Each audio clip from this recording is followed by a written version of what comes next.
Hi everyone, welcome back to the channel. So we're going to carry on our top 5 series. I made a little admission in the last video. This isn't the last one. This is the top 5 metal. There still is the top 5 rock to come. So I've also, as I've done this little series I've been doing, missed out a couple of players. One very specifically, but I'm just going to drop him into my top 10, this one specific person. I'm kind of ashamed I missed him. Although, saying that, I wouldn't know whether I would put him in hard rock, shredder, or metal. Probably more hard rock stroke shred.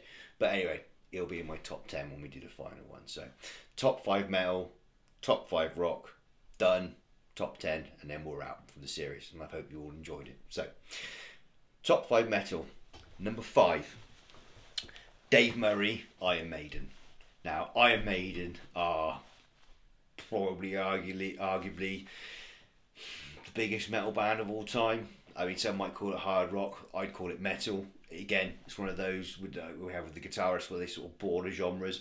They're a bit too in the sort of power metal, heavy metal genre to be classed as hard rock, although some of the songs are, in the hard rock vein. But Dave Murray is definitely a metal guitar player.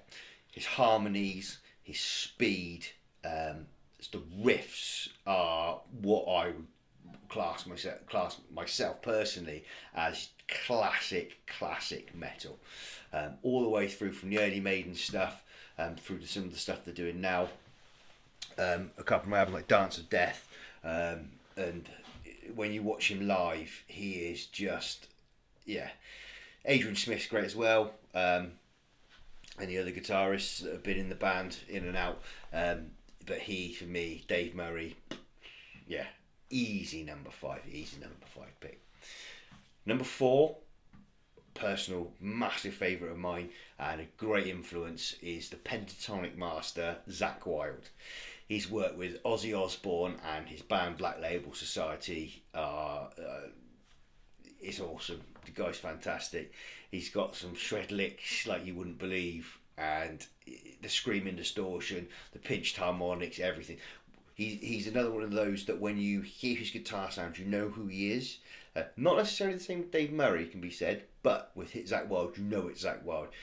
He can be a bit repetitive, and that is purely how he plays. Everything's in the minor pentatonic scale, and lots of very fast repeating licks, which I love myself personally, but I couldn't just listen to him all the time. But as a metal player, number 4, done, job done, no problem at all. Number 3, from Testament, Alex Skolnik. I put him in here because Testament they should be classed as one of the big 4. They really should. Why they're not, I don't really understand. It's probably more politics or anything else. And they're possibly a little bit later than some of the other boys that are in that. He's as good as anyone. Nothing's light about them. Practice What You Preach is a classic metal album in the vein of like Kill 'Em All and so on and so forth.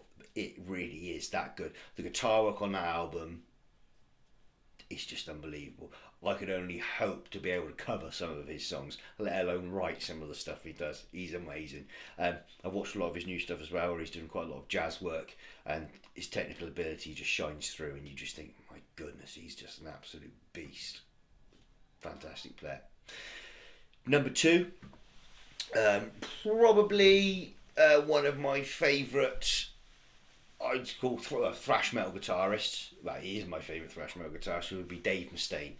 He is the perfect amalgamation of mixing speed with ridiculous riffs. He's also a great singer.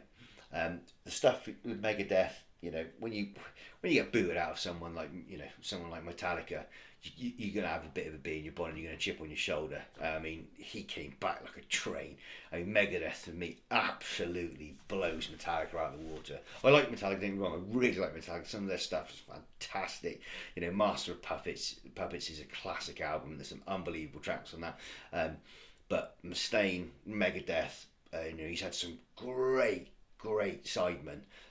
Chris Poland, Kiko Loureiro, love him. Marty Friedman, you know, he surrounded himself with the best, but he's better, and that's sort of saying something when you've got the likes of Kiko and things like that playing with you, and you're the one that's writing the majority of the stuff, and you are, you know, the head honcho. I mean, Mustaine, he's got everything. He has got everything. He actually did it. It's quite an interesting couple of videos on YouTube with him playing Hendrix. He does a really, really good job.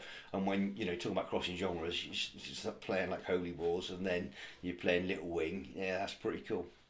So my number one, this one was pretty easy. We're talking about metal here.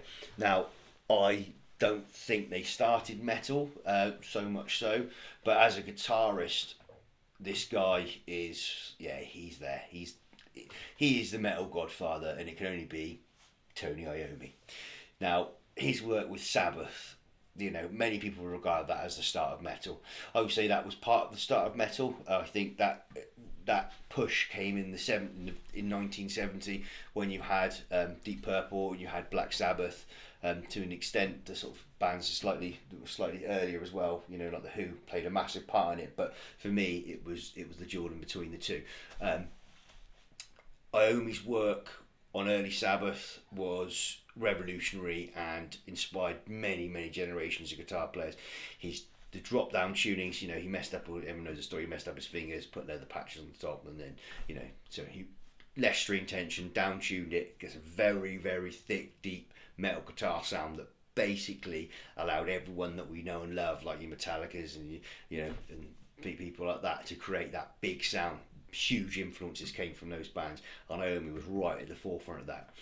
That being said, for me personally, he was good until Dio joined and they made Heaven and Hell, which is pretty much the perfect album. He upped his game so much when Dio came in. You get rid of Ozzy, bring in Dio. You know, Ozzy, he's not a singer that I particularly like. Dio, completely different singer, and also working with Blackmore, you've got to put your mark down, and he did it, and he did it so well. That album is just so good. Die Young, Neon Nights, and then the rest of the stuff he did with Heaven and Hell. That for me is my Tony Iommi. When I think of Tony Iommi, I do think of the classic riffs and the classic solos he played in early Sabbath. But that era with Dio, job done. I've seen him Heaven and Hell, and yeah, things like when you watch them live, and Die Young, it doesn't get any more metal than that. He is the godfather of metal and has to be number one on my list. I don't think as many people would agree with my top 5 list in metal than they would as my other one, so it'd be nice to hear your opinions and who you think are the top 5 metal players of all time.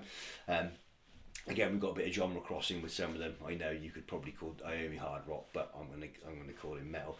And the same with Murray. Maybe you could call him hard rock, but I'm gonna put him in the metal camp. I'm gonna put Iron Maiden in the metal camp as well.